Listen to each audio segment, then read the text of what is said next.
नमस्कार, मैं सुशील तिवारी। आप देख रहे हैं एक सहारा न्यूज।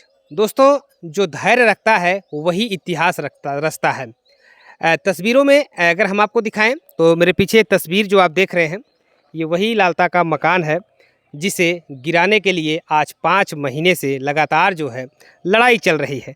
कोर्ट में मुकदमे पड़ रहे हैं, तारीख पड़ रही है, दोनों वकील जो है बहस कर रहे हैं और बहस ऐसी होती है कि मानो जैसे कोई जंग चल रही हो, इस स्तर से बहस भी होती है। आज 19 मार्च की जो तारीख ये थी कि आज आखिरी तारीख, और आखिरी तारीख पर आज जो है फाइनल बहस होनी है, उसके बाद फाइल आदेश में चली जाएगी। या यूँ हम कहें कि जो मकान आप देख रहे हैं, इस मकान का गिरना अब तय हो गया है।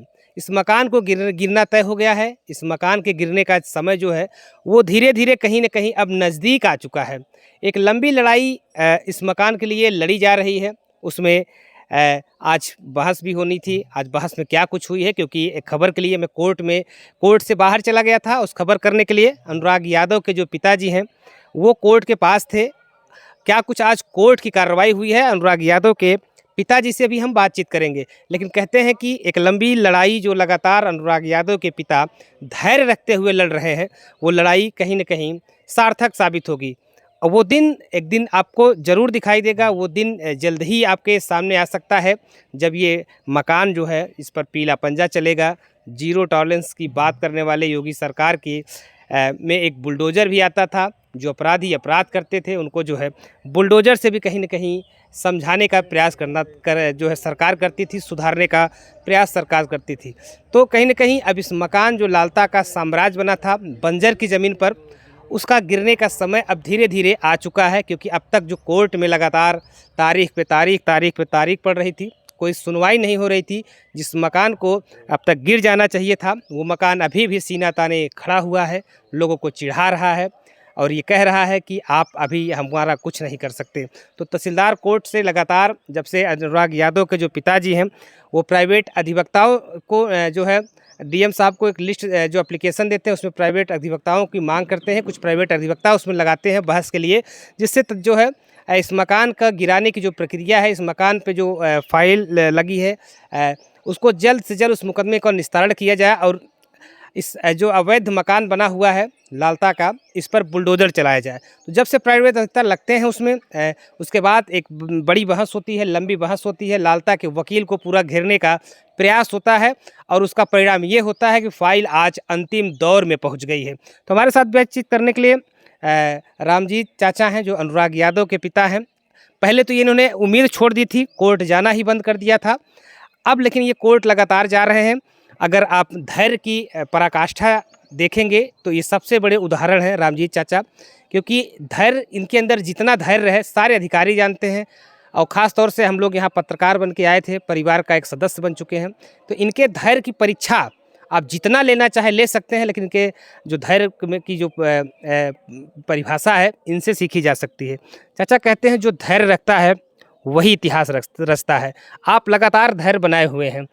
लालता के मकान को गिराना है, अपने बेटे के हत्यारों को सज़ा दिलवानी है, तो धैर्य की पराकाष्ठा आपसे बड़ा कोई हो नहीं सकता। नहीं भैया, बहुत लोग ऐसे दुखी हैं दुनिया में, मैं ही अकेला नहीं हूँ।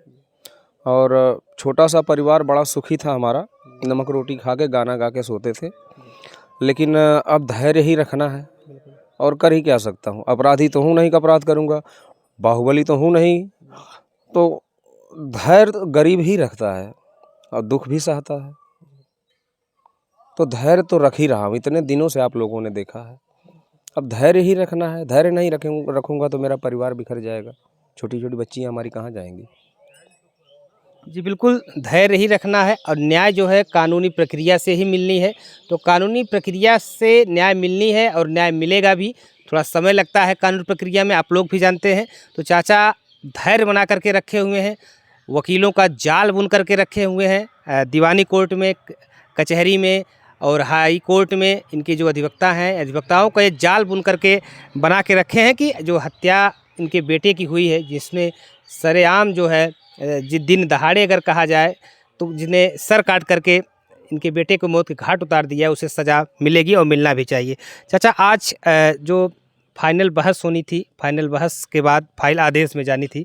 आप कोर्ट में थे, हम लोग भी कोर्ट में थे, लेकिन हम कोर्ट से थोड़ा दूर गए थे। तो क्या आज कुछ कार्रवाई हुई कोर्ट की? जी, आज कोर्ट की कार्रवाई कुछ भी नहीं हो पाई क्योंकि कोई अचानक से कुछ मीटिंग्स थी या कुछ था तो तहसीलदार साहब बुलवा लिए गए, तो वहाँ चले गए, बैठ ही नहीं पाए। तो तारीख मिल गई है, अगली तारीख मिली है, तो अगली तारीख को अगर मेरा दुर्भाग्य मेरे साथ नहीं रहेगा तो आप लोगों के आशीर्वाद से ज़रूर फैसला होगा। बिल्कुल, तहसीलदार साहब आज कोर्ट से बुलवा लिए गए और चले गए। मैं अगर खबर की बात करूं, चाचा को हो सकता है उसकी जानकारी न हो। आज एक ब्लॉक में ब्लॉक प्रमुख के खिलाफ अविश्वास प्रस्ताव का मामला था, उसमें सारे अधिकारी एक साथ थे। हो सकता है ये भी एक कारण रहा हो कि तहसीलदार साहब वहाँ पर चले गए हों और आज की जो सुनवाई थी उसमें बहुत ज़्यादा कुछ न हो पाया और एक बार फिर से जो तारीख मिल गई है। तारीख तो मिल गई है, लेकिन आपका जो धैर्य है, मैं देख रहा हूँ लगातार आपका धैर्य बना हुआ है। आपने जो अधिवक्ताओं का जो जाल बुना है उससे तो आपको न्याय मिलना ही मिलना है। जिन्होंने हत्या की है उसको सज़ा भी दिलवाना है। तो आपको क्या लगता है कि आप जो उम्मीद तोड़ चुके थे, आपने उम्मीद छोड़ दिया था न्याय की, अब वो आपके अंदर धीरे-धीरे कहीं न कहीं जग रही है? जी, बिल्कुल, पहले तो एकदम टूटा हुआ था, लेकिन धीरे-धीरे खुद को संयत कर रहा हूँ और ये सब आप लोगों का दिया हुआ है और हमारे देश की जनता का दिया हुआ है, सभी भाई-बहनों का प्यार मिला है और आप लोगों ने हिम्मत बँधाया है, तो हम इनका पीछा नहीं छोड़ेंगे। इनको मुकदमा लड़ने का बड़ा शौक़ है ना, तो इनका शौक़ मिटाएँगे हम मुकदमा लड़वा के। जी, शौक़ मिटा देंगे लालता यादव का। जिस मुकदमे से हम भागते थे, ज़मीन छोड़ते जाते थे तो मकान चाहिए था, मकान छोड़ दो तो खेत चाहिए था, बगीचा चाहिए, सब कुछ चाहिए था इनको ना, पट्टा है वो भी इन्हीं का है। इनके कहने का मतलब जो भी मेरा है सब इनका है, तो इनको अब चाहिए है तो अब ये लेंगे। अब हम हमारे लिए बचा ही क्या है, अब हमको मुकदमा लड़ने के लिए मजबूर कर दिए तो हम इनको मुकदमा लड़ाएँगे। जी। जो लोगों को मुकदमे के जाल में फंसा करके ज़मीनें हड़प लेता था, अब वो खुद मुकदमे के जाल में फंस गया है। उसको उसकी औकात दिखा देनी बहुत ज़रूरी है और दिखाना भी चाहिए।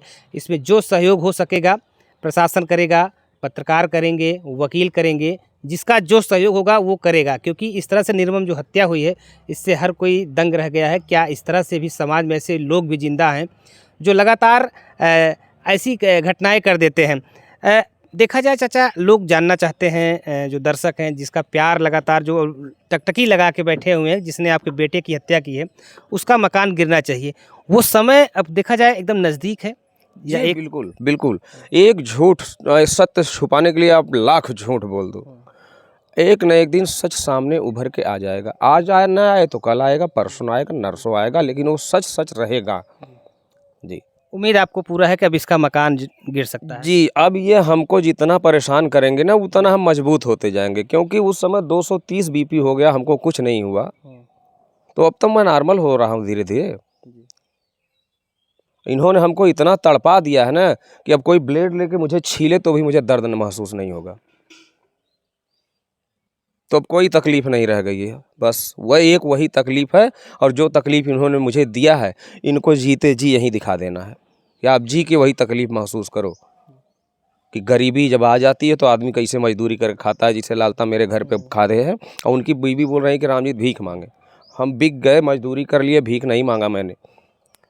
वो अपने पति लालता से जाके पूछ लें कि भीख कौन मांगता था यहीं आके मेरे घर पे, तो वही दिन उनका फिर से लौटा के छोड़ूंगा मैं, वादा है आप लोगों से। बिल्कुल, आप लोग ये जान लीजिए कि जो लालता इसी घर से भीख मांगता था, इसी घर से खा जी करके बड़ा हुआ है। आज उसके पास पैसे हो गए थे, लेकिन इसी घर की वजह से आज लालता जो है बर्बादी के कगार पर है। उसे बर्बाद करके ही चाचा जी छोड़ेंगे। इन्होंने भी ठान रखा है, क्योंकि इनको अब इनके पास खोने के लिए कुछ नहीं है, क्योंकि इनका इकलौता दीपक लालता के परिवार वालों ने मिल करके बुझा दिया। चाचा, लालता को जो हत्यारे हैं, लालता उनके परिवार के लोगों को सज़ा दिलाने के लिए आपने कौन से जाल बुना है? हाई कोर्ट की बात कर लें, दीवानी की बात कर लें या कचहरी की बात कर लें, अधिवक्ताओं का जो जाल है, ये माननीय न्यायालय तय करेगा हाँ, कि कौन सज़ा किसको मिलेगी। जी। और मैं कल क्या करूँगा मुझे खुद पता नहीं है। बिल्कुल, आप की जो तैयारी है वो काफ़ी मजबूत नज़र आ रही है और आप ना बताएं तो बेटर है, क्योंकि तैयारियों को बताया नहीं जाता। हमने ऐसे ही पूछा कि आपके मन में क्या चल रहा, हो सकता कुछ बता दें। तो दर्शकों, आप लोग ये जान लीजिए, तैयारी जो चाचा की है वो काफ़ी मजबूत है।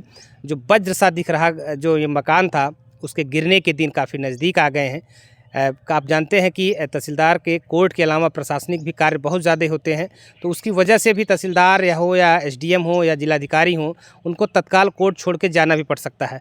तो एक बार उसी कारण से तहसीलदार को कोर्ट छोड़ के जाना पड़ा, जिसकी वजह से एक बार वो फाइल जो है आगे बढ़ गई। 24 मार्च की तारीख लग गई है।